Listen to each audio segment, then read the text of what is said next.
은은 기본적인 속성이 금이 오를 때 날아가는 속도가 훨씬 빠릅니다. 반대로 조심해야 될 거는 금 가격이 떨어질 때는 은 가격은 더 빨리 떨어지니까 이걸 투자자들이 잘 이제 판단하셔야 되는데, 그러니까 시중에 지금 은이 거의 고갈 상태예요. 그러니까 상황이 생각보다는 지금 급박하게 돌아가는 거죠. 지금보다 은값이 10배, 100배 됐다고 해서 이걸 안 살 수가 없어. 이 사람들은 네. 공정을 돌려야 되기 때문에.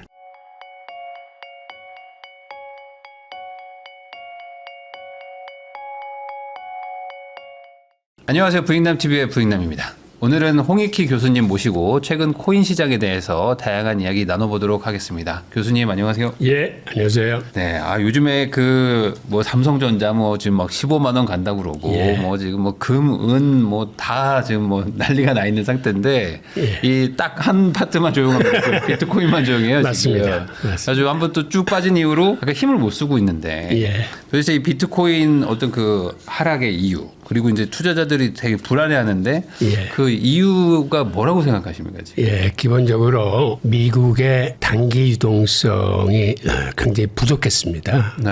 우선은 초단기 금리가 몇 번 발작을 했는데 이게 굉장히 이제 위험하다는 신호거든요. 그러니까 일단 모든 투자자들이 상황이 지금 심상치 않구나 생각하면서 현금 확보를 위해서 가장 먼저 던진 게 코인 쪽이다. 비트코인입니다. 네. 주식 가지고 채권 갖고 코인 갖고 있으면 현금 확보를 위해서 가장 먼저 던진 게 위험자산이라고 여겨지는 비트코인을 던졌는데, 그렇다면 왜 그렇게 단기 유동성이 부족했냐면 가장 중요한 이유는 미국 정부가 단기 국채를 지금 너무 많이 발행했습니다. 네. 이 단기 국채라는 게 보통 1개월물, 3개월물, 6개월물짜리예요. 그런데 원래는 국가 살림을 하면서 이렇게 국채를 발행해도 10년물, 20년물, 30년물 장기 국채를 발행해야 되는데, 그러지 못하고 이렇게 단기 국채를 발행하는 이유는 장기 국채는 대부분 세계 중앙은행들이 사줬어요. 근데 큰 손들이 지금 시장에서 사라졌어요. 네. 세계 중앙은행들이 미국 국채를 사지 않고 금을 삽니다.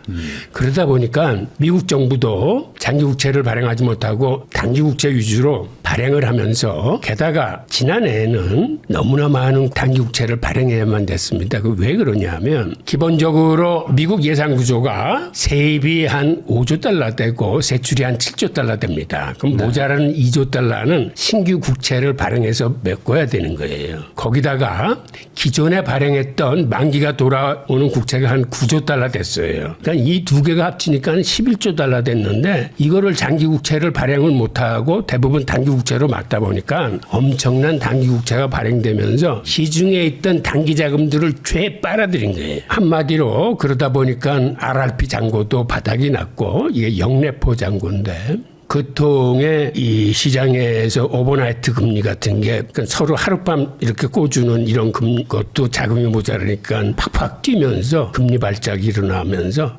시장이 굉장히 긴장하는 속에서 지내면서 힘들었어요. 그 통에 가장 위험하다고 생각하니까 너도 나도 현금을 확보를 하려고 그러면서 가장 먼저 던진 게 비트코인이고, 게다가 또 재무부가 부채 협상을 하면서 발행하지 못했던 걸 나중에 한꺼번에 발행하면서 그동안은 재무부의 일반 계정 잔고가 확 줄었었는데, 새로 국채를 발행하면서 여기다 현금을 좀 쌓아놓으려야 되니까 여기에도 많은 유동성이 빨려 들어갔습니다. 게다가 연준이 지난 12월 달까지 3년간 긴축을 계속해왔거든요. 네. 이런 긴축을 온 것들까지 포함해서 이런 게 복합적으로 작용하면서 시중의 단기 유동성이 부족했던 게 비트코인한테는 가장 힘든 한 해였어요. 지금 보시는 이 그래프가 영래포 잔고, 이거 연준이 갖고 있던 한 2조 5천억 달러 정도의 이게 단기 자금인데, 네. 과거에는 이 정도 여유가 있었는데 지금 그래프 보시면 하지만 이마저 다 없어졌네요, 진짜. 이게 다 없어지니까 완충작용이 없어져 버린 거예요. 네네. 그러니까 시장에 금리 발작이 일어날 수밖에 없는 그런 상황 때문에 힘들었고, 또 하나의 요인은 막판에 그 엔캐리 트레이드 청산 우려 때문에 네.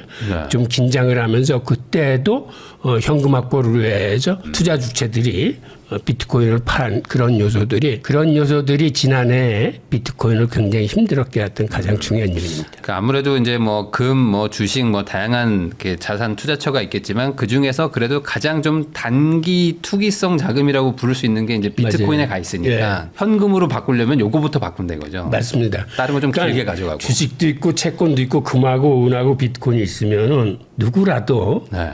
지금 현금 확보를 해야 되겠다 그러면 이제 파는 순서가 비트코인도 팔게 되는 거죠. 예. 이쪽이 먼저 좀 팔게 된다. 다른 것들은 좀 이제 중장기로 좀 끌고 가는 것들이 예. 많다 보니까. 그러면은 지금 이 비트코인 뭐 투자하시는 분들도 지금 이 상황이 뭐 이렇게 회복이 안 되니까 뭐 이거 이대로 끝인가? 뭐 이런 생각들을 하실 수도 있는데 최근에 예. 좀 스테이블 코인 거래량이 좀 급증했다. 뭐 이런 얘기도 있는데 이게 뭐 어떤 의미가 있는 건가요? 일단 스테이블 코인은 이게 암호화폐계의 기축통화나 마찬가지입니다. 네. 그러니까 우리나라는 원화를 가지고 들어가서 코인을 살 수 있는데 외국 같은 경우는 일단 스테이블 코인으로 바꿔서 스테이블 코인으로 다른 코인들을 사는 이런 구조예요. 그러니까 스테이블 코인이 늘어났다는 얘기는 암호화폐 시장에서는 암호화폐 전체의 활력을 돋울 수 있는 사실은 호재입니다. 그리고 또 하나는 어떤 요소로 볼 수 있냐면 일단 상황이 안 좋으니까 비트코인이나 알트코인을 팔고 일단 스테이블 코인을 갖고 있다는 건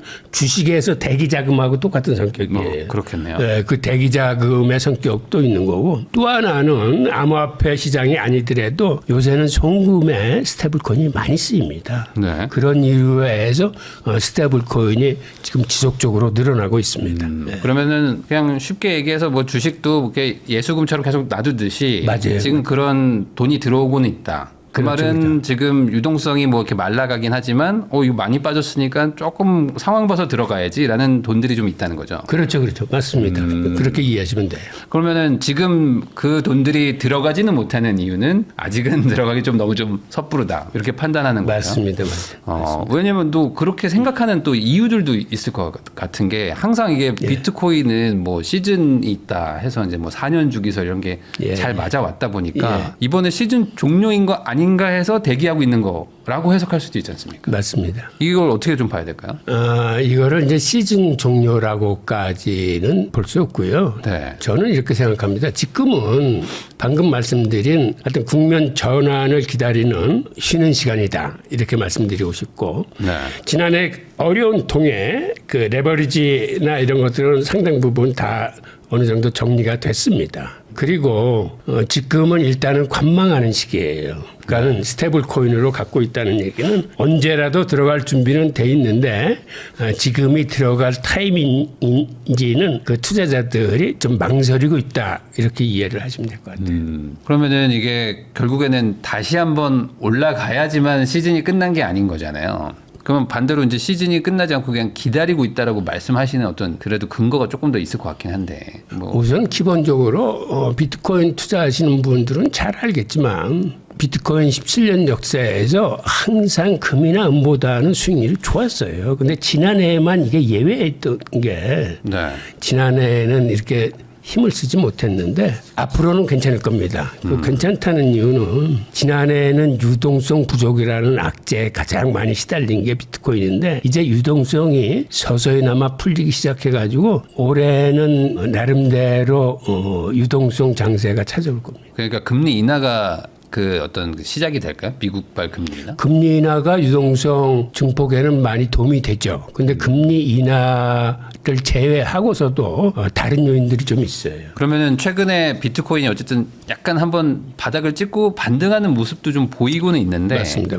이게 지금 추세상 좀 당분간은 좀 이렇게 횡보를 하는 건지 아니면은 좀 단기적으로 좀 지금 기본적으로 밴드 내에서 횡보장이었는데 횡보장 바닥을 치고 올라오는 거거든요. 네. 그래서 이런 반등이 이제 좀 의미가 있으려면 앞으로도 가격을 지지를 받고 계속 올라와 있을 건지, 그러니까 지금 95,000달러까지 올라왔으니까 95,000달러의 지지를 계속 받을 수 있는지를 좀 봐야 되고요.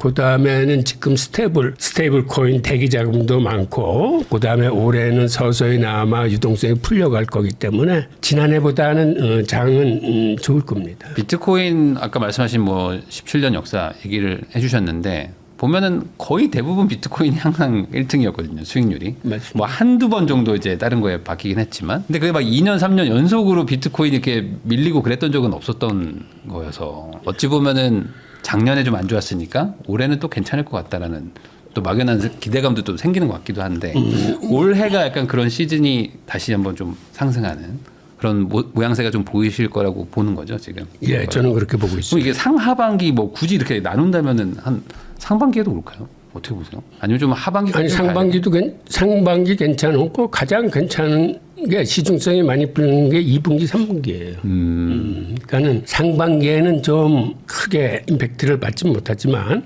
네. 2분기, 3분기로 넘어가면 확실히 유동성 장세를 좀 타게 될 겁니다. 그런데 교수님 말씀에 이제 공감이 되는 게 이게 아까 말씀하셨던 것처럼 현금이냐 뭐 이렇게 단기 자금이냐에서 항상 이제 비트코인 먼저 판다는 거는 반대로 또 현금이 생기면 또 바로 먼저 사는 게 또 이유일 수도 있잖아요. 예, 유동성이 생기면은 네.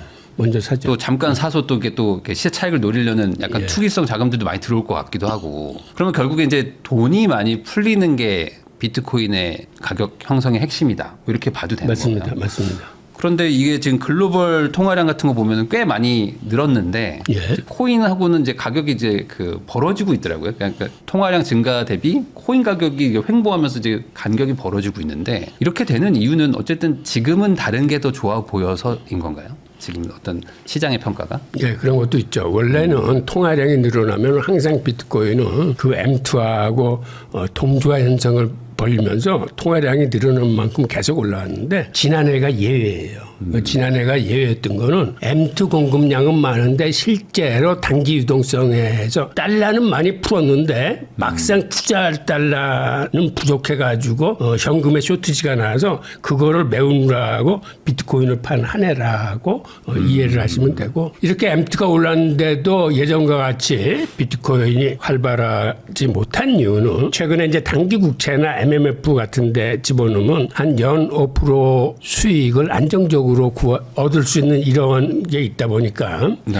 비트코인으로 갈 그 유인들이 좀 적지 않았나라는 게 있고 게다가 이번에 M2가 증가한 거는 투자할 돈이 증가했다기보다는 오히려 재정 쪽에서 국채 를 통한 미국 정부의 그 잔고 개정을 늘린다거나 이 재정 쪽에 관련된 자금이 많이 늘어나서 M2가 많이 올라갔기 때문에 그건 사실은 투자하고는 그리 관계가 없는 통화량에 대해서 그럴 수도 있다라고 보여집니다. 그러면은 이런 것도 있을까요? 뭐 그냥 그 지금 뭐 주식이나 뭐 금 뭐 이런 것들이 다 오르면 반대로 이제 그게 좀 이제는 좀 수익 실현해야 되겠다라고 생각하고 현금화가 되는 경우도 있으니 그게 또 이제 비트코인이 상대적으로 너무 싸 보이니까 또 일로 오는 소위 말하는 이제 순환 리밸런싱 투자를 하시는 분들한테는 그렇게 될 수 있겠죠. 리밸런싱 투자라는 건 지수의 키높이를 맞추는 거니까 네.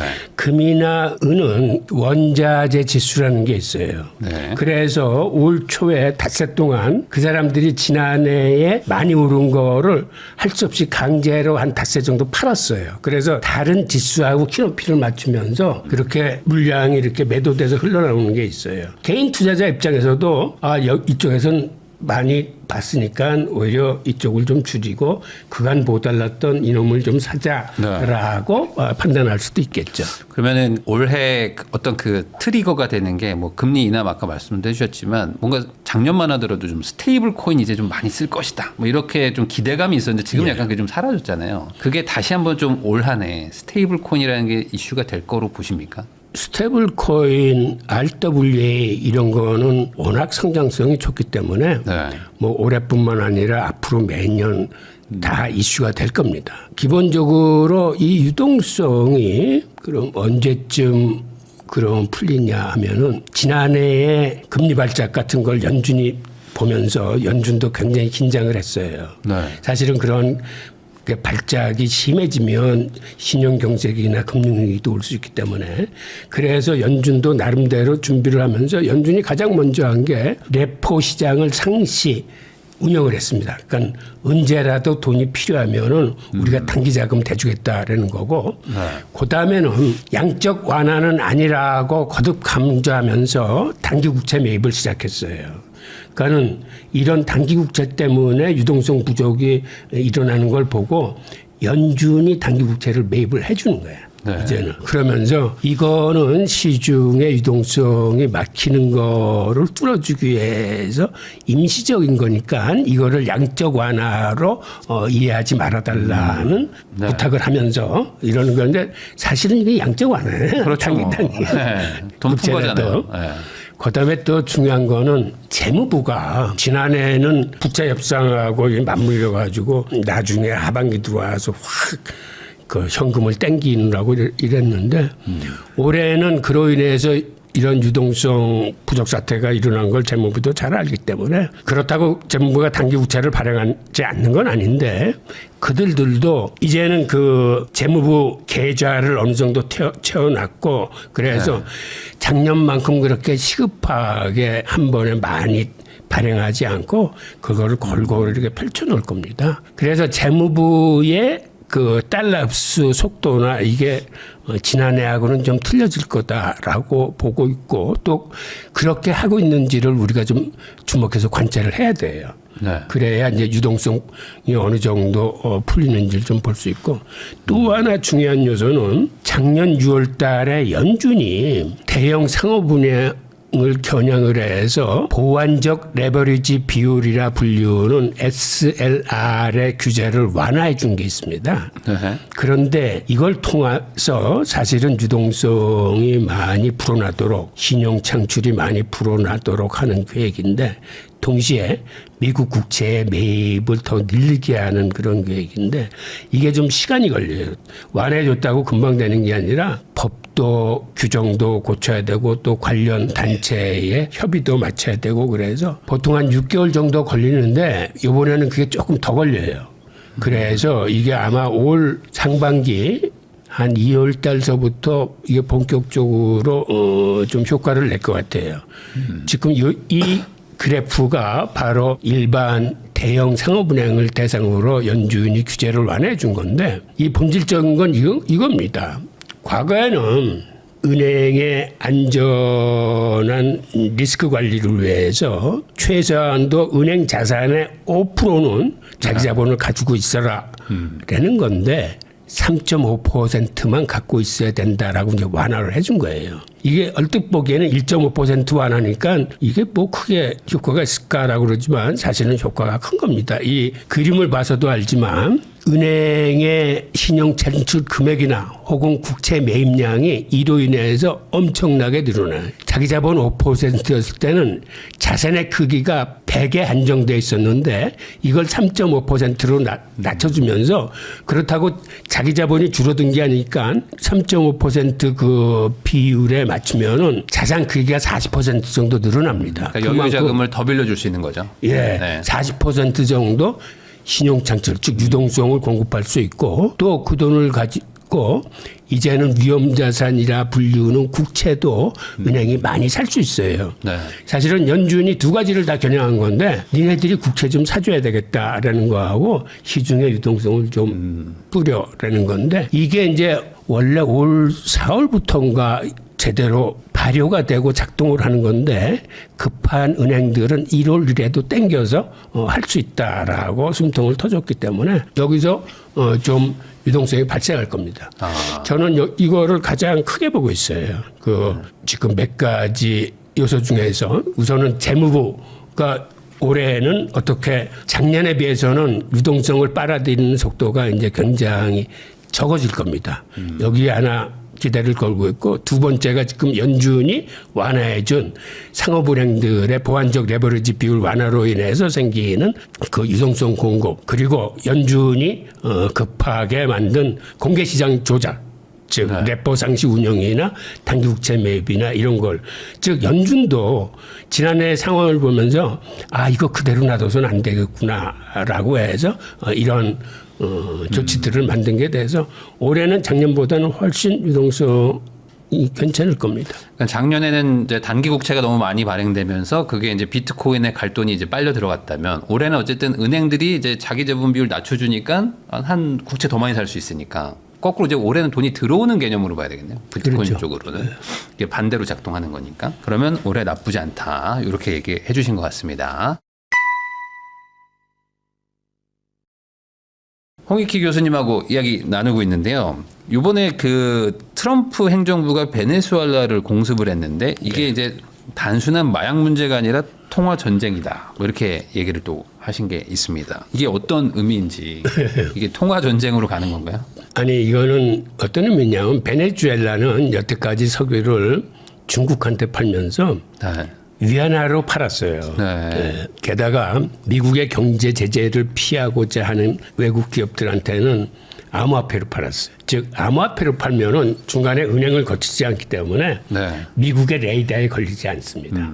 그래서 지금 러시아 석유 기업들이 최암호화폐로 팔아요. 석유를. 이제 그런 식으로 위안화하고 암호화폐로 거래되던 걸 미국이 이제는 베네수엘라 석유를 장악함으로써 이거를 다시 페트로달러 체제 안으로 끌어들인 겁니다. 이제 그런 의미에서 이것의 일면이 통화 전쟁이다라고 제가 얘기를 했던 거고 기본적으로는 베네수엘라 석유는 이게 중질입니다. 그러니까는 다른 나라 석유처럼 이 경질 석유가 아니고 이 끈적끈적한 중질류가 돼서 이거를 정제하고 분해하는 정제소가 특별히 따로 있어요. 과거에 텍사스의 베네수엘라 석유를 정제하는 그 정제소들이 많았는데 베네수엘라 거를 들여오지 못하니까 이게 거의 무용지물로 서 있었는데 이게 이번에 이제 베네수엘라 석유가 미국으로 들어가면 이게 다시 활용이 돼가지고 서로 윈닝 게임을 하게 됩니다. 그리고 이쪽에서는 뭐 많이 생산되는 나프타 같은 거를 베네수엘라 보내서 그거를 좀 시적시키는 데 쓰고 그러한 기본적인 그 윈 요건도 있고 반대로 이게 중국한테는 타격이에요. 왜 그러냐면 중국도 베네수엘라 석유를 정제하기 위해서 산둥방도에다 베네수엘라 석유 전용 정제소를 많이 만들었거든. 그런데 이제 이거를 미국으로 가져오면 미국의 텍사스는 다시 살아나고 저 산둥방도는 다시 일감을 잊어버리는 그런 효과가 있는 거예요. 아, 그래서 이게 단순히 뭐 그냥 뭐 마약 범죄나 뭐 이런 게 아니고 이게 지금 국제 정세상 일종의 이제 포석을 하나 좀 둔 거다. 그럼요. 이렇게 봐야 되는 거군요. 네, 근데 기본적으로는 완전히 국제 깡패 같은 짓이죠. 그렇긴 하죠. 그렇긴 하지만 뭐. 근데 이게 또 어떤 의미가 있냐면 이렇게 되면 미국의 신뢰도를 까먹으면서 그거는 곧 달러의 신뢰도를 추락시키는 거예요. 달러의 신뢰도를 추락시키면은 득보는 상품이 세 개가 있는데 달러의 재태 자산이라고 일컬어지는 금과 은과 비트코인입니다. 그러니까 베네수엘라 사태가 터졌을 때도 이 세 개가 동시에 같이 올라갔거든요.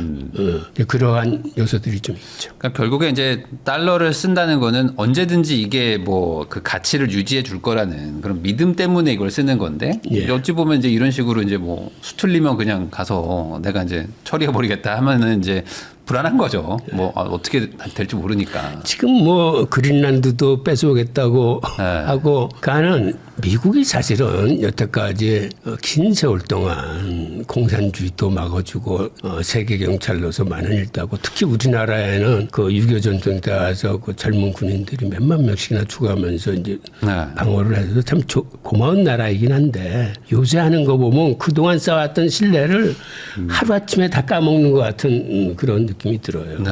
그러다 보니까 이제 어찌 보면 이제 중국을 또 한 축으로 하는 이제 약간 반 그 미국 세력들이잖아요. 이제 거기에 어찌 보면 핵심이 이제 원유를 뭘로 결제하냐. 달러가 그래서 이제 전 세계 통화로 쓰이는 거잖아요. 원유를 이제 달러로 결제하게 해줬으니까. 그 주축인 사우디도 항상 예전엔 진짜 사이 좋았는데 맞습니다. 요즘에 좀 사이 안 좋은 것 같고. 맞아요. 점점 좀 멀어지는 것 같은데 이 페트로 달러라는 이 약간 좀 흔들리지 않을 것 같은 게 흔들리는 것인지 아니면 그냥 잠깐 또 이러다가 마는 것인지 어떻게 보세요? 이미 흔들리고 있습니다. 페트로달러는 균열을 지금 보이고 있는데 기본적으로 사우디가 올해 브릭스 정상회의에 참가를 했어요.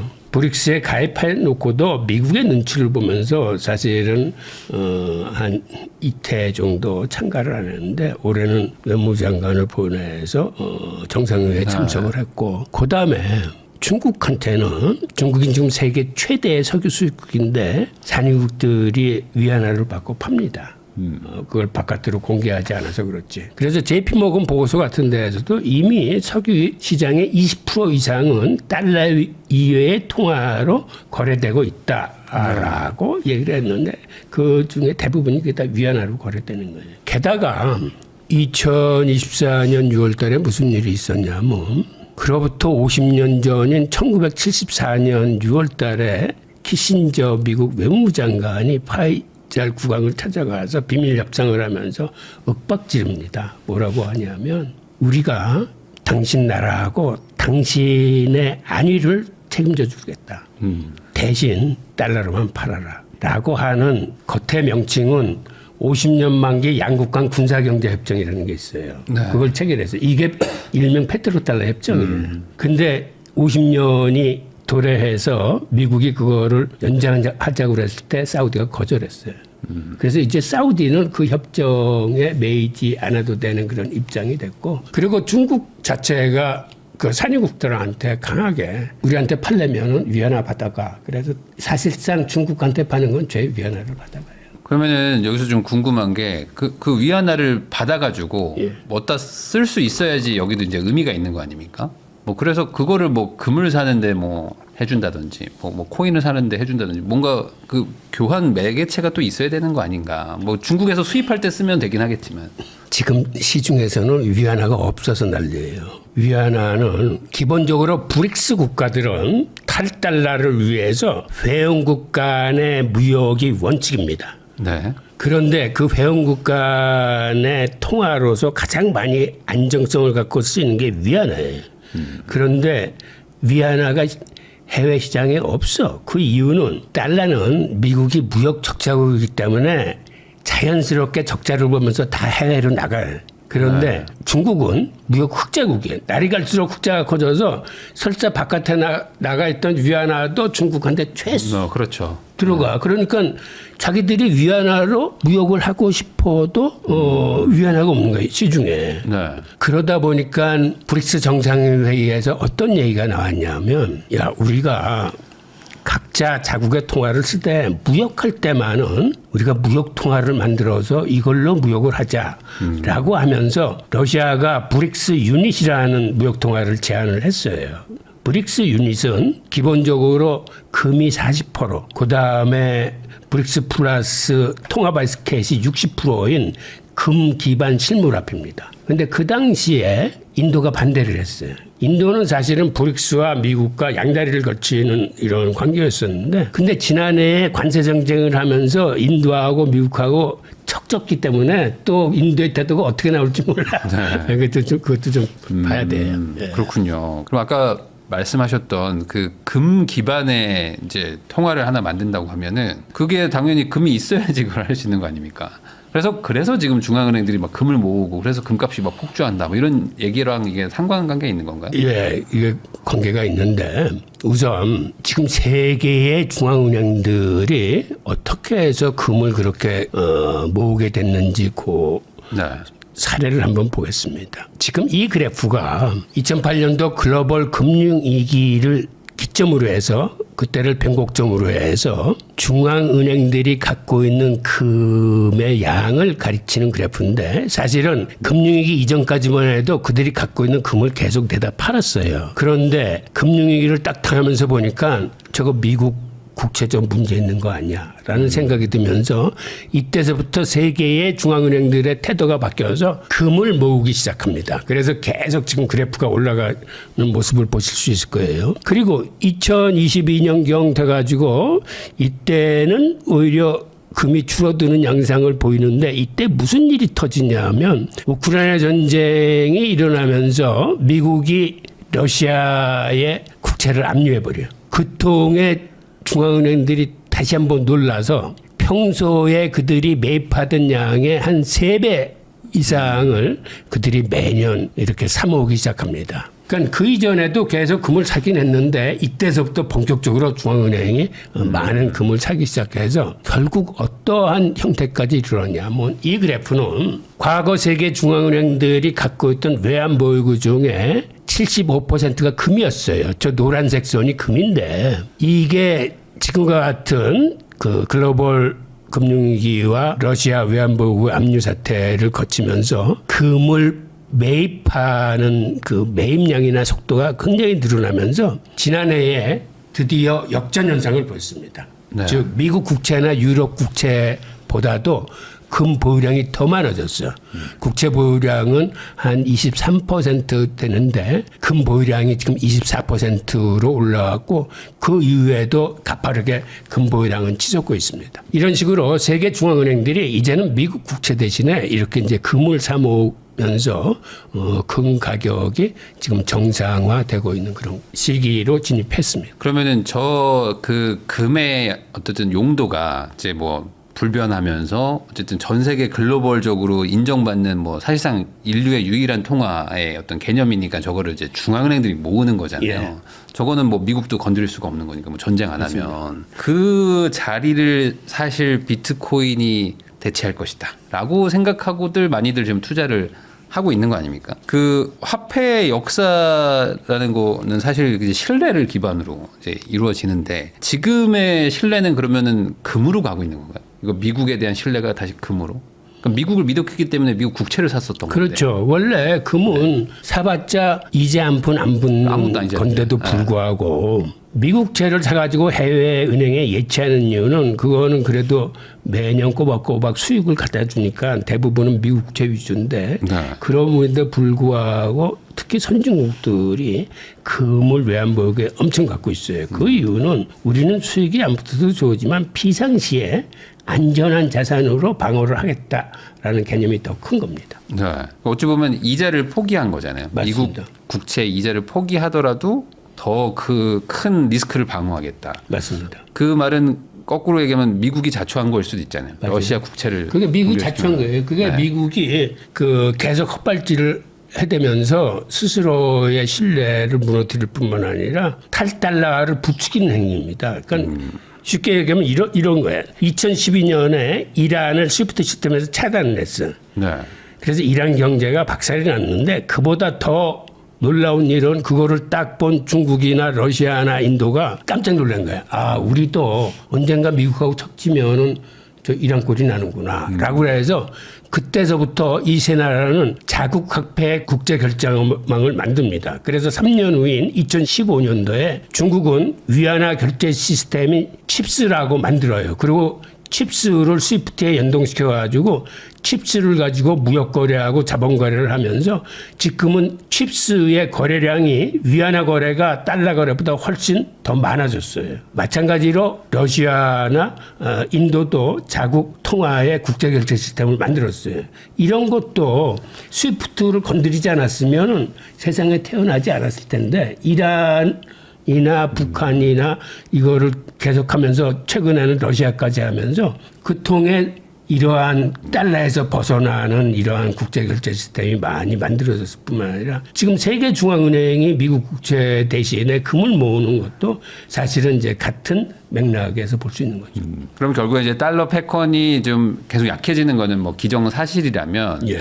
이 패권이 약해지는 게 아니라 이제 사실상 이제 양분되거나 뭐 3등분이 되는 이런 식으로 이제 그 뭐랄까요 기축통화 자체가 좀 흔들리는 건가? 라는 것까지도 가는 건가 이게?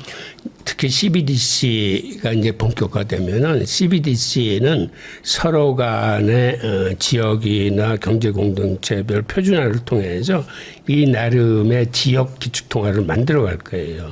우선 가장 중요한 게 중국을 위시한 브릭스가 브릭스 CBDC를 기반으로 하는 그러한 국제 결제 시스템을 지금 추진하고 있고 중국은 이미 2015년부터 칩스라는 자기의 국제 결제 시스템을 만들어서 운영하고 있고 이게 오펙이라거나 뭐 남미 연합이라거나 특히 유럽은 유럽 나름대로 표준화시키면서 유로화를 달러에 대항하는 기축통화로 만들고 있거든요. 그런데 미국은 CBDC를 안 하니까 CBDC 사이에서도 그런 식으로 지역별 기축통화들이 탄생을 하니까 과거의 달러 주도권의 세계가 다극화, 다원화되는 겁니다. 게다가 통화의 종류도 달러 등 법정 통화가 있고 중국과 브릭스가 미는 CBDC가 있고 미국이 미는 민간 분야의 스테이블 코인이 있고 그다음에 비트코인으로 대표되는 가상자산이 있고 통화의 종류만 4종류가 돼요.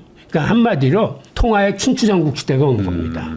기축통화도 다국화되고 통화의 종류도 다양화되면서 이제 이럴 때는 그러면 어느 통화가 달러를 대체해서 차기 기축통화로 등극할 것이냐라는 것보다 시스템 자체가 변하게 될 거예요. 당분간은 서로 맡은 역할이 분화될 겁니다. 그러한 과정에서 나중에 새로운 세계화폐는 어떻게 결정되냐면 과거에는 공급자 중심의 통화시장이었어요. 그러니까 미국이 연준이 올해는 달러를 얼만큼 찍어내겠다. 혹은 미국 재무부가 달러 표시 자산인 국채를 얼마나 발행하겠다라고 일방적인 공급을 패권 국가가 했다면 미래에는 어떻게 됐냐면 소비자 중심 시장이 될 겁니다. 즉 세계 시민 개개인이 클릭 한 번으로 간단하게 자기가 원하는 통화를 택해서 그걸로 결제하고 송금하고 축적하는, 그래서 가치 저장 수단으로 쓰이는, 결국은 과거에 우선 무역을 보면 무역은 전문가의 영역이었어요. 그래서 무역을 하려면 신용장도 개설해야 되고 무역금융도 이렇게 되고 수출국 수입국 상황도 잘 알아야 되기 때문에 아무나 할 수 있는 게 아니었어요. 그런데 최근에 개인들이 무역할 때 전문가한테 의뢰합니까?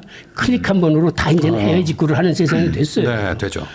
아직까지 외환 거래는 전문가의 영역에 리스크가 커. 그런데 이것도 무역이 이렇게 개인들한테 넘어왔듯이 앞으로는 클릭 한 번으로 어떤 종류의 통화를 택해서 그걸로 거래하는 시대가 생각보다는 빨리 올 겁니다. 그렇게 되면 그때 세계 시민들이 선택하는 통화가 세계화폐가 될 거예요.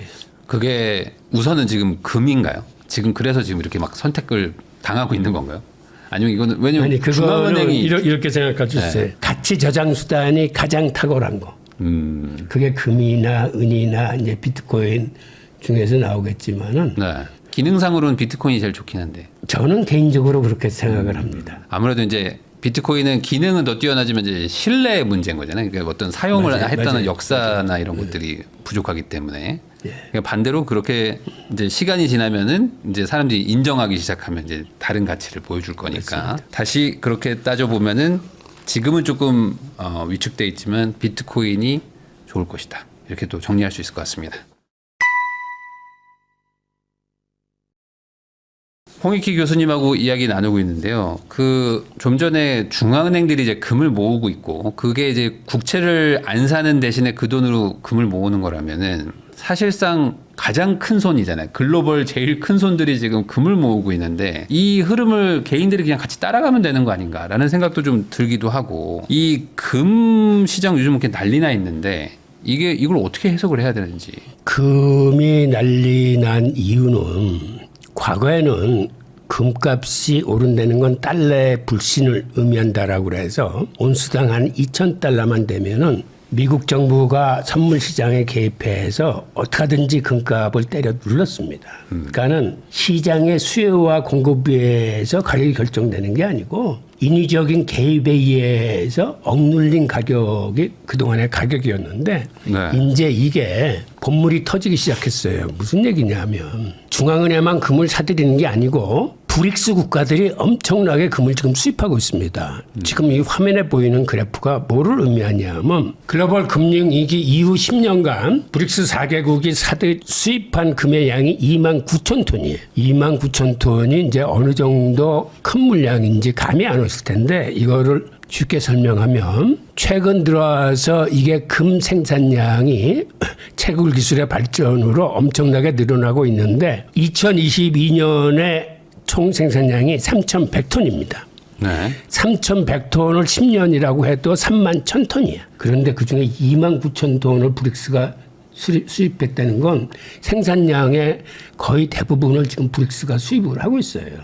그러니까 이런 식으로 엄청나게 한쪽에서 수입을 하기 때문에 그간 금이나 은은 미국의 선물시장과 런던의 현물시장 둘이서 한 편 먹고 이렇게 하면 얼마든지 가격을 자기들이 주도할 수 있어요. 네. 너무 올랐다 싶으면 공매도나 증거금을 인상시켜가지고 꽉꽉 눌러놨었는데 이제는 그런 짓을 하지 못하게 된 가장 큰 이유는 시중의 재고가 부족해진 없다라는 거를 감지한 일반 투자자들조차 선물 마감일이 되면 이제는 현물을 요구합니다. 과거에는 선물 시장은 마감일 전에 현금 청산이 되거나 마감일에 이율이 됐어요. 이게 롤오버가 됐는데 네. 이게 98%야. 그런데 지난해 재작년서부터 어떤 현상이 벌어지냐면 과거에 비해서 현물 인도하는 숫자가 한 5배 정도로 늘어나더니 그다음에 10배 정도 늘어나는데 최근에는 뭐 한 20배 정도 늘어나서 뉴욕 코맥스 창고에 한마디로 은이 부족한 거야. 네. 그래서 인도 요구하는데 못 내주면 한마디로 부도나는 거니까 급히 비행기로 런던 현물 시장에서 은을 공수해 와서 그 인도 요구에 응하는 이런 사태가 벌어졌어요. 네. 그런데 어떤 사태가 또 벌어졌냐면 지난 10월 17일 날 인도에서 힌두교 축제를 앞두고 일반인들이 찾는데 그러지 않아도 인도는 은 현물 프리미엄이 다른 나라에 비해서 한 10% 더 붙어 있는 나라예요. 그런데 시중에 은이 고갈돼서 바닥이 난 거예요. 그런데 동시에 그날 런던 현물 시장에서도 은이 바닥이 났어요. 그게 금요일 날이었는데 그러다 보니까 급하게 런던이 중국과 그 뉴욕 코맥스 창고에서 비행기로 은을 한 1,000톤 정도 빌려왔어. 대여를 해서 일단 월요일 날 막았어. 막았음에도 불구하고 그 사실이 알려져 가지고 은 가격이 한 13% 그때 급락을 했습니다. 그 이튿날에는 금 가격도 금은 더 많이 빠져서 한 18% 정도 급락을 했어. 이건 무슨 얘기냐면 종이은 논란이 이게 사실이었구나라는 게 투자자들의 그 논쟁거리가 된 거예요. 그들은 ETF나 뭐 선물이나 파생 쪽에서 계약을 많이 맺었는데 현물을 그만큼 갖고 있고 맺은 게 아니라 현물의 양은 조금인데 이 계약 즉 종이 계약서로 한 것들이 엄청 많다라는 게 이제 논쟁거리가 다시 수면 위로 떠오르면서 그런 상황 속에서 지금 특히 은시장 같은 경우는 실물 재고가 거의 바닥 상태입니다. 네. 그래서 금이 뛸 적에 은은 지금 날아다니는. 그러니까 결국에 이제 선물도 현물을 기반으로 해가지고 거래를 하고 나중에 현물을 받겠다는 보증서인데 98%가 다 이제 선물로만 거래를 하니까 사실상 이제 더 많이 발행을 한 거겠죠. 근데 이제 막상 이제 현물 찾으니까 없으면 이제 부도나는 상황이 이제 전 세계적으로 이제 밝혀져서 맞아요. 그러면 현물을 모아야겠다. 맞아요. 오히려 더 이제 소위 말하는 이제 역뱅크런처럼 막 이제 현금을 막 그 갖듯이 이렇게 하니까 더 튀는 거네요. 근데 이게 많이 올랐잖아요. 그래도 이제 시작인가요? 맞아요. 그러니까 이렇게 이해를 하시면 돼요. 금이나 은이나 인위적인 개입이 강했어요. 미국 정부만 개입한 게 아니라 특히 은은 JP모건이나 그 매집 기관들이 달라들면서 이걸 매집을 하면서 스푸핑이라 불리우는 불법적인 수단으로 가격을 짓눌러 놓은 싼 상태에서 그들이 은을 매집했거든요. 네. 그런데 이제는 현물 인도요구가 많아졌기 때문에 그 짓을 못하게 된 거예요. 그러니까 이제 비로소 시장의 수요와 공급에 의해서 가격이 결정되기 시작했습니다. 과거에는 미국 정부의 규제와 이러한 매집 기관들의 장난질로 해서 터무니없는 가격에 형성됐던 가격이 이제 비로소 수요 공급에 의한 시장 가격이 조성되기 시작한 거예요. 네. 이제 비로소. 이게 몇 년 전에도 이런 얘기 있었거든요. 금이랑 은이 너무 많이 눌려 있고 이제 말씀하신 대로 종이금, 종이은이 지금 시장을 지배하지만 이제 분명히 밝혀질 것이다. 뭐 이러면 뭐 정말 뭐 10배 간다. 뭐 이런 얘기가 있었는데 안 올라가다가 최근에 이제 그게 사실이었구나 하면서 지금 이렇게 가고 있는 상황인데 금 많이 올랐잖아요. 그러다 보니까 지금 금을 사야 되나라는 걱정들 하시는 분들이 또 은을 또 보면은 오르긴 올랐지만 그래도 금 대비는 좀 싼 것 같고 이런 고민들도 하고 계실 것 같은데 교수님은 은을 오히려 좀 추천을 하신다고요? 네, 저는 은을 추천한 이유는 은은 기본적인 속성이 금이 오를 때 날아가는 속도가 훨씬 빠릅니다. 반대로 조심해야 될 거는 금 가격이 떨어질 때는 은 가격은 더 빨리 떨어지니까 이걸 투자자들이 잘 이제 판단하셔야 되는데 그런 가장 중요한 이유는 은은 산업용 수요가 한 70% 돼요. 비중이. 금은 산업용 수요가 한 7%뿐이 안 돼. 네. 투자용이나 장식용인데 반해서 은은 산업용으로 쓰이는 수요가 70%다 보니까 그리고 그게 최근에 첨단 산업 쪽으로 줄여 쓰여요. 왜 그러냐면 세상에서 가장 전기 전도성과 열 전도성이 탁월한 게 은입니다. 우리가 싼 제품을 생산할 때는 대부분 구리를 써요. 전기 흘려보내는데 그런데 고급 제품, 첨단 제품, 비싼 제품을 만들 적에는 효율이 탁월한 은을 써요. 어떤 때 은을 쓰냐면 태양광 판넬, 전기차, 전기차 배터리, 인공지능 데이터 센터, 그다음에 반도체, 그다음에 그 5G, 6G 이 전력망 확충 이런 때 그 접점 이렇게 들어가는 거는 최은을 써요. 그러니까 산업용 은 수요는 계속 늘어나는 거야. 그래서 5년 전부터 어떤 일이 발생했냐면 세계의 은 공급량은 한 10억 온수대예요. 그런데 은 수요량이 한 12억 온수 되는 거야. 보통 1년에 1.5억 온수 내지 2억 온수 정도가 모자라요, 은이. 그러니까 지난 5년 동안 그만큼 시중에 있던 재고가 매년 한 2억 온수 가까이 줄어든 거예요. 네. 왜 그러냐 하면 금은 인류가 캐낸 게 다 이렇게 축적이 돼 있어요. 이건 축적되는 자산인데 은은 산업용으로 쓰이면 그건 사라지는 자산이에요. 네. 그러니까 시중에 지금 은이 거의 고갈 상태예요. 그러니까 이렇게 이제 가격이 치솟는 그런 현상을 보이고 있습니다. 아까 말씀하신 대로 AI 센터 같은 거 지을 때 은이 또 많이 필요하다고 하는데 지금 뭐 대규모 투자를 예고하고 있는데 그러면 은은 어디서 구할 것인가? 물론 뭐 대체제를 뭐 쓸 수도 있겠지만은 그래도 이제 은 가격이 또 한번 튈 것이다. 뭐 이런 얘기를 하시는 분들이 좀 있더라고요. 지금 그게 일어날 것이다라고 보시는 거죠. 제가 그래프를 보면 다시 설명드리면 지금 이 그래프가 지난 5년간 은의 공급과 수요를 나타내는 건데 은 공급은 거의 일정해요. 저 15억 온수 내에서 계속 붙어 있잖아요. 근데 공급만 수요만 지난 5년 동안에 계속 이렇게 늘어난 거야. 근데 앞으로도 이런 거는 변하지 않고 오히려 수요는 더 늘어날 겁니다. 그러면 저렇게 수요가 늘어나면 공급도 같이 늘리면 되는 거 아니야? 우리가 이렇게 생각할 수 있잖아요. 근데 그게 그렇지 않은 게 은은 은광석에서 나오는 은은 한 28%뿐이 안 돼. 그럼 나머지 72%는 어디서 은이 나와? 라고 생각하시겠지만 다른 광석을 재련할 때 딸려 나오는 게 은입니다. 아연을 생산할 때 딸려 나오는 은이 한 30% 정도 돼요. 그다음에 구리를 재련할 때 나오는 은이 한 26%, 금을 재련할 때 나오는 은이 한 14%.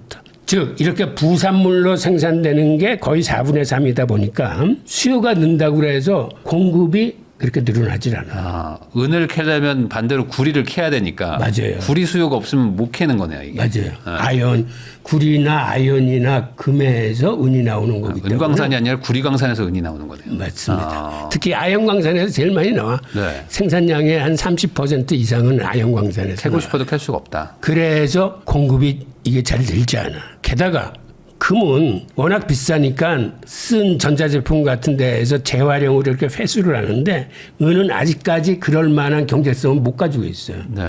경제성이 그렇죠. 맞지 않아.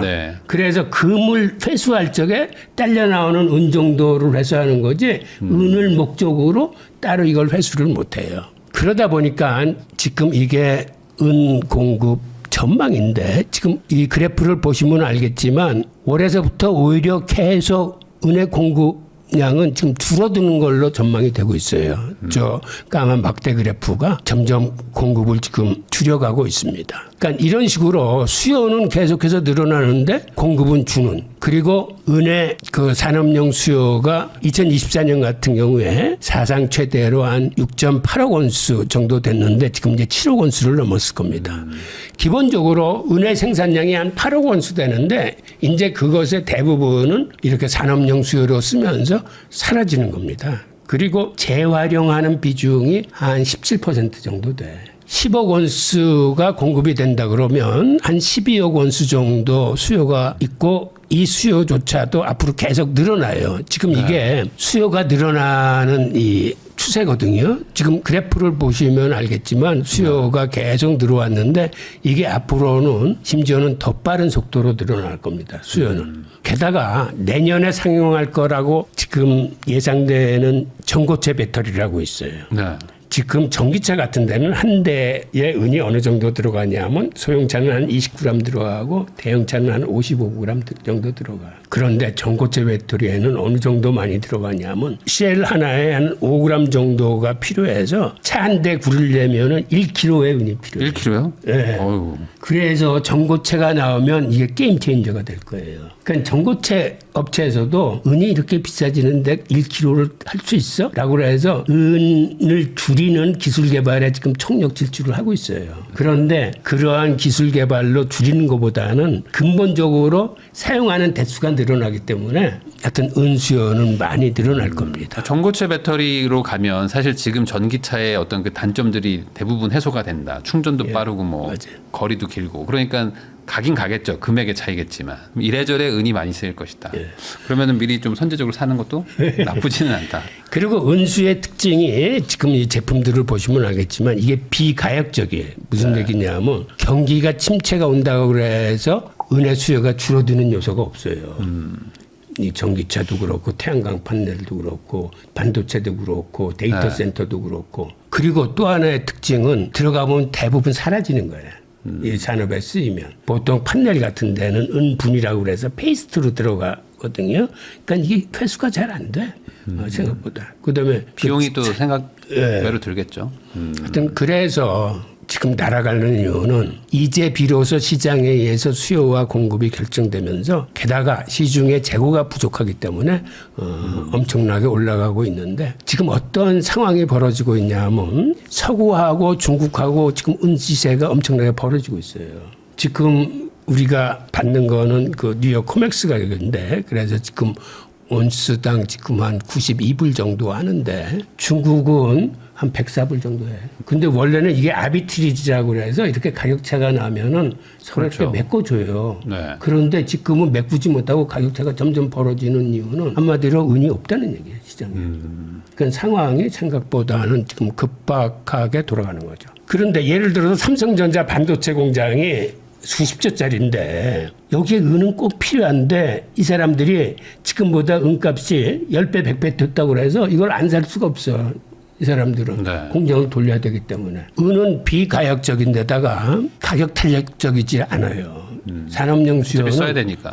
비싸도 이건 써야 되는 요소들이에요. 그래서 10월 17일 날 그 은 시장에 그런 비정상적인 그 사태가 발생했을 적에 은을 비행기로 가져오면서 대여 금리가 34%를 물었거든. 네. 이 얘기는 한마디로 은 재고가 지금 바닥이라는 걸 의미하는 거예요. 네. 보통 때는 그냥 3, 4% 정도의 금리였었는데 저렇게 대여 금리가 늘었다는 취업되는 건 도저히 구할 수 없다 지금. 그래프를 보면 우리가 은가격 급락이나 금가격 급락을 알 수 있는데 이거는 중국의 실물 재고가 10년 내 지금 최저치로 주저앉았는데 지난 6개월 사이만 해도 이게 반토막이 났어요.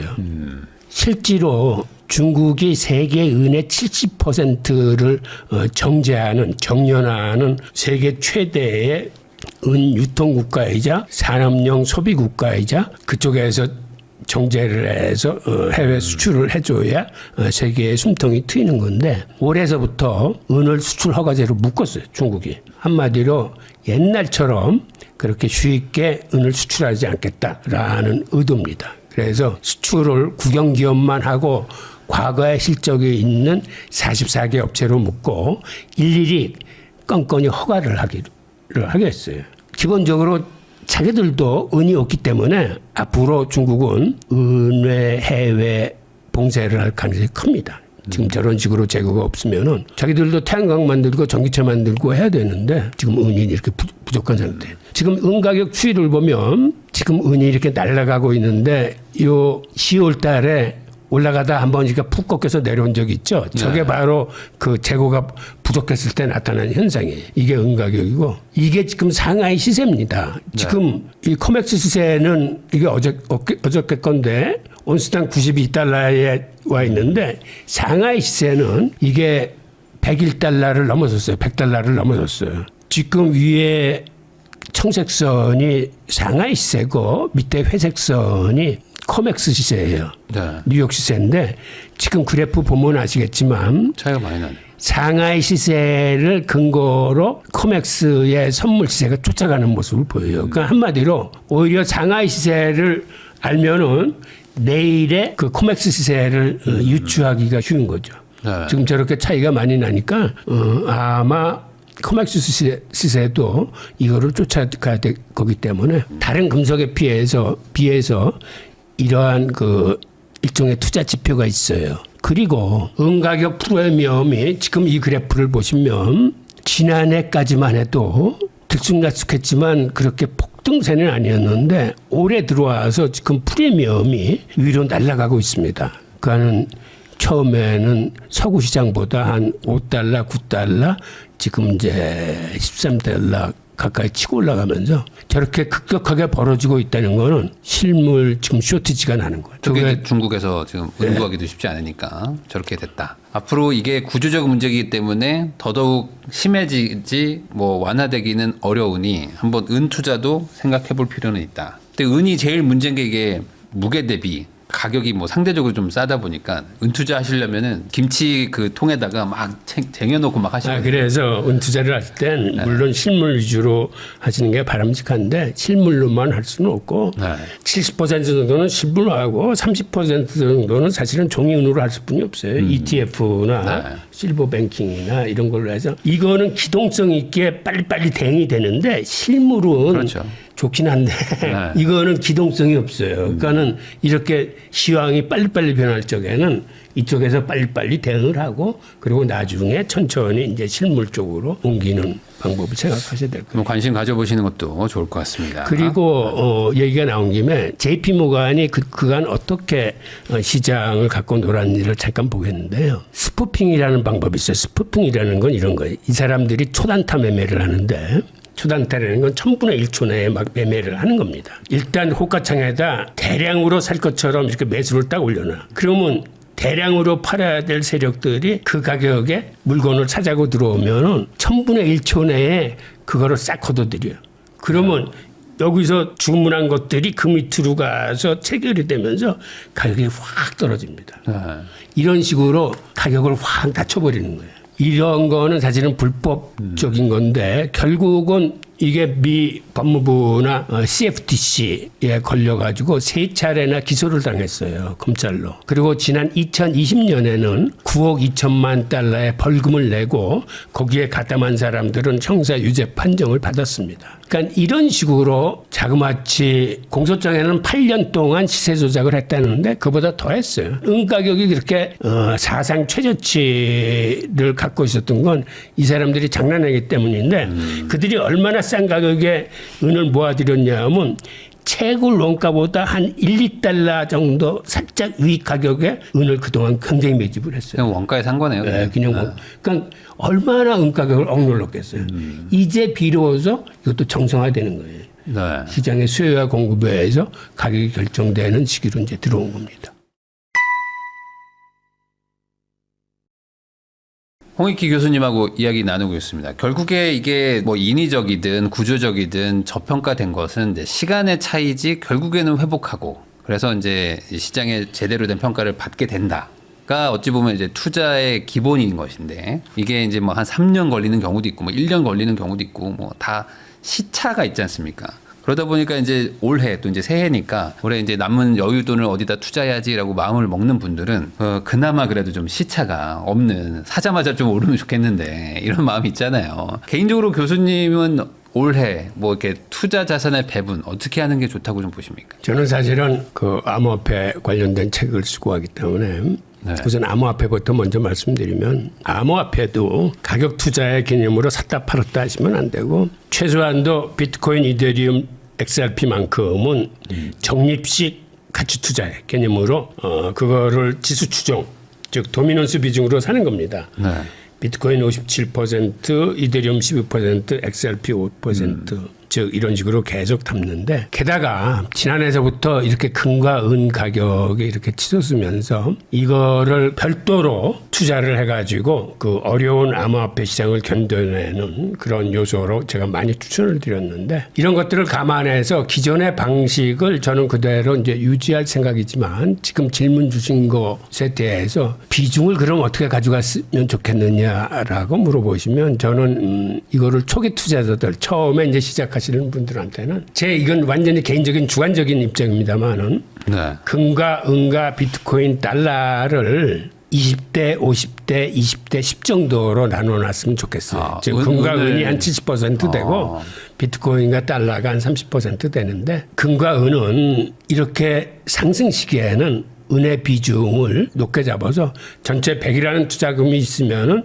절반은 은에 담고 그다음에 금 20, 비트코인 20, 달러 한 10 정도로 배분하시는 게 어떤가 합니다. 그러니까 지금은 어쨌든 당장은 은의 시대처럼 보인다. 어쨌든 지금 당장 뭐 구조적인 문제들이 그러니까 이게 결국에는 이렇게 비중을 높인다는 거는 떨어질 확률이 낮기 때문이라는 것도 있는 거잖아요. 어찌 보면은. 예. 지금 분위기 너무 좋으니까.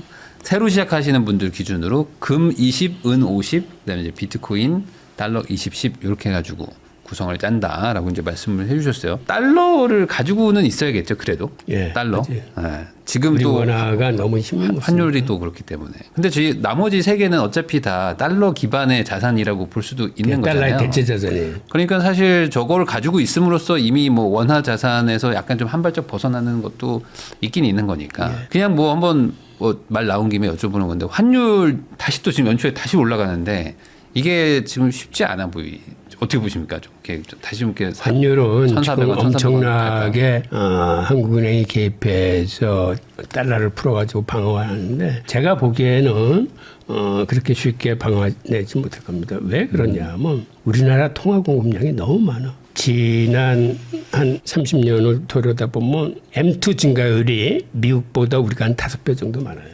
즉 돈을 그만큼 많이 풀었다는 얘기예요. 돈을 많이 풀었다는 건 그만큼 우리 원화의 가치가 희석될 뿐이 없어요. 그래서 지금의 현상은 그간 누적돼 왔던 통화 팽창의 결과이기 때문에 이거를 여러 가지 편법, 예를 들어서 국민연금을 동원한다거나 뭐 이런 거는 저는 사실 이건 해서는 안 될 행위라고 생각을 해요. 왜 그러냐? 국민연금 국민의 돈이야. 그거를 환율 방어하는 데 갖다 쓰면 안 돼. 그런데 지금 재무부나 한국은행이나 버젓이 뭐 연합체 만들어서 그 해지에 동원하고 그러는데 과거에도 그런 식으로 해서 손해를 많이 봤어요. 국민의 돈을 그렇게 쉽게 자기들 돈처럼 그렇게 여기면 안 되는 거고 그다음에 근본적으로 돈을 풀 적에는 너무 과하지 않게 풀어야 되는데 그간 너무 많이 풀었다라는 게 이제 가장 중요한 문제고 돈을 풀더라도 차라리 통화 정책으로 푸는 것보다는 재정 정책으로 푸는 게 이게 서민 생활에 많은 도움이 된다라고 말씀을 드리고 싶어요. 우리나라 그 정부 부채는 OECD 중에서도 우리는 굉장히 양호한 편입니다. 부채 비중이 한 50%뿐이 안 돼. GDP에. 미국은 지금 한 120% 되고 일본은 한 260%가 넘어요. 그래서 OECD 이렇게 줄 세 보면 우리는 다른 나라에 비해서 굉장히 준수한 입장인데 네네. 지금의 통화 정책으로 해서 이렇게 많은 돈을 푼 거는 이게 어떤 해악을 끼치냐 하면 은행을 활용해서 자산을 불릴 수 있는 그 접근 세력은 사실은 상위 계층의 사람들이에요. 그래서 있는 사람은 더 자산을 불려주는 게 은행의 접근성이 떨어지는 서민들은 사실은 점점 더 가난해지고 이렇게 통화가 남발되면 사회를 양극화로 만들어요. 근데 재정으로 돈이 풀리면 재정은 오히려 서민 위주의 돈을 풀기 때문에 이게 오히려 서민들한테는 도움이 돼요. 그러면 같은 돈을 풀더라도 통화 정책이 아니라 재정 정책으로 푸는 게 훨씬 나을 뿐만 아니라 재정에 대해서 언론에서 이렇게 재정이 늘어나면은 뭐 국가 망한다 뭐 이런 식으로 오도를 하는데 그건 바람직하지 않다고 생각해요. 오히려 통화 정책을 통해서 돈을 많이 풀면은 지금과 같은 이런 어려움이 겹치는데 지금은 한국은행이 한마디로 딜레마에 갇혀가지고 금리를 올릴 수도 내릴 수도 없는 아주 제약상이 크게 갇혀버린 상황이 되어버렸어요. 네. 그러니까 이런 상황에 빠지다 보니까 반대로 얘기하면 이게 통화량이 너무 많이 풀린 거면 좀 버블 아니냐. 그러니까 단기 고점이지 않겠는가 뭐 이런 생각들이. 그래서 강남집값이 저렇게 오르는 겁니다. 네. 돈을 많이 풀면 있는 사람의 자산인 부동산이나 주식이나 이게 이러는 게 확 올라가요. 네. 그래서 빈부격차를 더 크게 만들어요. 이런 상황에서 그럼 차라리 나는 이번에 조금 불안하니까 현금을 좀 모아가지고 나중에 좀 조정받으면 사야지 뭐 이런 생각하시는 분들도 있는데 또 반대로 이렇게 유동성이 풀릴 때는 또 이런 흐름 타고 또 가지 않으면 또 격차가 벌어지는 것 같기도 하고. 교수님 어떻게 보세요? 그러니까 기본적으로 지금은 방어적인 생존 전략이 필요합니다. 그러니까 이렇게 환율이 치솟고 통화 발행이 많아져 가지고 앞으로 현금의 가치가 희석될 거라고 생각하면 일단 현금성 자산은 줄여야 돼요. 그러니까 네. 예금이나 적금이나 이런 거는 휘발성으로 날아간다고 생각하고 이거를 실물 자산으로 바꿔놓으셔야 돼요. 네. 현금은 내가 앞으로 몇 달 쓴 돈만 딱 이렇게 챙겨놓고 그게 원화가 됐든 달러가 됐건 나머지는 금이나 은이나 비트코인에 이렇게 분산 투자를 해놔야 됩니다. 그게 방어 전략이자 생존 전략이자 나중에는 큰 수익을 가져다 줄 수 있는 전략이에요. 지금 그 금리를 막 낮춘다 이런 얘기들이 막 나오고 있는데 그러면 금리 낮추면은 채권 비싸진다 뭐 이렇게 아는 경우도 많잖아요. 그러면 채권 투자도 괜찮은 거 아닌가라는 생각이 드는데 최근에 또 채권 투자하신 분들 다 힘들었거든요. 이 채권 투자는 좀 어떻게 좀 봐야 될까요? 저는 예전부터 채권 투자 특히 장기 채권 투자는 굉장히 말렸는데 지금도 마찬가지 현상이에요. 기준금리는 내리는데 10년물 장기금리는 오르는 그런 추세예요. 네. 왜 그러냐면 원래는 정책금리를 내리면 시중금리도 같이 내려줘야 되는데 지금 그게 맥혀들지 않아. 즉 한마디로 정부나 한국은행에서 우리가 금리를 내려서 통화 완화로 갈 테니까 시중금리도 낮춰지겠지 한데 오히려 시장은 그거를 신호로 받아들이지 않고 지금 상황이 점점 어려워지니까 저렇게 돈을 많이 풀고 금리를 내리는구나. 앞으로 미래는 더 불확실성이 커지면서 통화 가치가 희석돼 가지고 더 힘들어지겠다라고 생각해서 시중금리는 슬금슬금 올라가는 거예요. 네. 시중금리가 슬금슬금 올라간다는 건 장기 채권에 투자한 사람들은 지금 손해가 큰 겁니다. 한마디로 지금은 정상적인 시장 상황이 아니에요. 시장이 인식하는 거는 위험성이 증대하면서 불확실성이 증대한다라고 보기 때문에 10년물 장기금리가 올라가는 거예요. 결국에는 미래가 불확실하기 때문에 미래에다가 금리를 싸게 줄 수는 없다. 그러니까 금리 더 줘라. 그러니까 뭐 결국에는 미래에 대한 불안감을 지금 미국이나 뭐 한국이나 뭐 다 같이 비슷하게 느끼고 있으니 그래서 이제 뭐 금이나 은 뭐 이런 실물 자산으로 가고 있다고 봐야 되겠죠. 그러면 결국에 이런 상황에서 뭐 지금 뭐 주식도 많이 올라가고 막 이러는데 불안하잖아요. 그러니까 이게 뭐 내가 A를 딱 사서 맞추면 좋은데 못 맞추니까 이제 막 분산 투자도 하고 뭐 그러다 보면은 이제 전반적으로 아예 그냥 난 잘 모르겠으니까 뭐 S&P 500, 뭐 코스피 200 이런 것만 사겠다고 하시는 분들도 있는데 뭐 그런 것들은 올 한 해 뭐 어떻게 보십니까? 나쁘지 않다고 보여요. 예, 저는 나쁘지 않다고 봐요. 하여튼 현금성 자산이 아니면 됩니다. 예금, 적금이나 이런 거는 지금 갖고 계시면 안 되고 네. 그게 주식이든 부동산이든 어떤 금이나 은이나 비트코인이든 어느 하나를 겨냥한 게 아니라 설사 은이 가장 좋아 보여도 은 한 군데 몰빵하시면 안 되고 궁극적으로 살아남을 수 있는 건 어떤 환경이 들이닥칠 때에도 내가 생존할 수 있는 그래서 분산 투자가 중요한 거예요. 수익은 은이 가장 많이 날 것 같은데 은의 100%를 담아서는 안 된다고 하는 얘기는 어떤 상황이 들이닥치려도 살아남을 수 있는 그런 포트폴리오를 위해서 분산 투자하시라는 걸 강력하게 권합니다. 근데 이제 또 이제 교수님 방금 말씀해 주셨지만 만약에 은이 뭐 올해 12월 30일을 가봤더니 제일 많이 오른 거예요. 근데 1월 1일에 은 살 수 있었는데 일부러 분산 투자해가지고 손해봤다 이렇게 생각하시는 사람도 많거든요. 그럼에도 불구하고 분산 투자는 그럼에도 불구하고 몰빵은 하시면 안 돼요.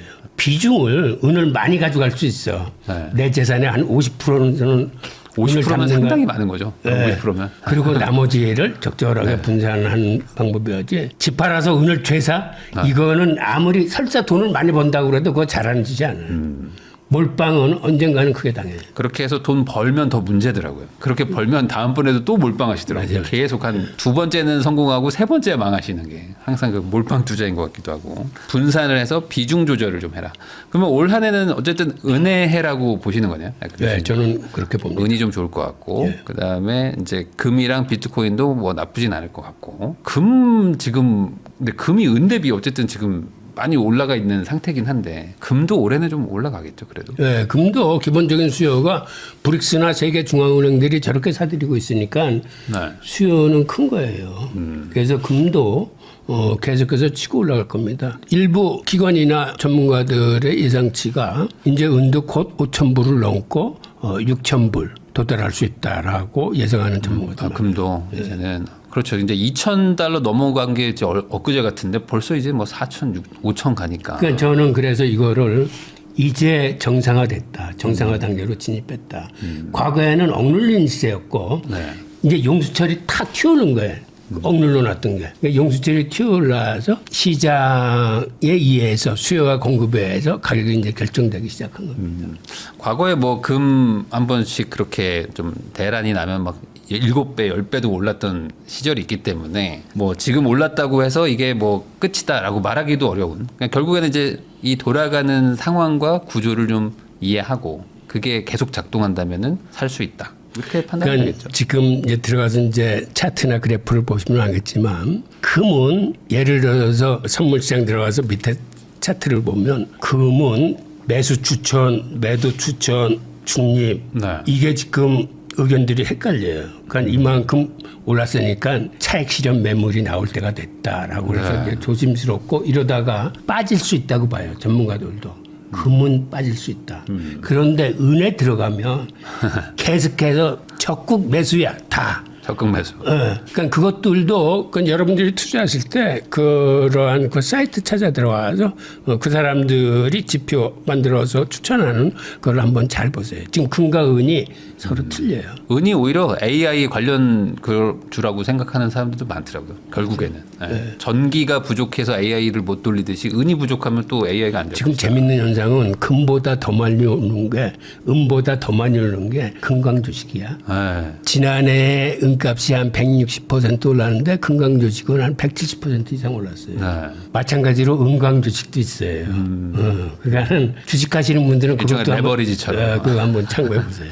네, 결국에 이제 앞으로는 이제 자원이 되게 중요하고 자원 에너지 뭐 이런 것들이 점점 더 이제 가치를 찾는 시기인 것 같은데 과거에 이제 종이 자산 이런 게 아니라 이제 실물 자산 뭐 이런 것들 원자재 이런 게 더 부각되는 한 해가 되지 않을까라는 생각도 좀 듭니다. 지금까지 홍익희 교수님 모시고 최근 코인 시장부터 뭐 은 얘기 여러 가지 얘기를 해봤는데요. 이런 내용들 잘 참고하셔가지고 좋은 선택하시기를 바라면서 저도 교수님하고 인사 나누도록 하겠습니다. 오늘 나와주셔서 감사드립니다. 예, 감사합니다.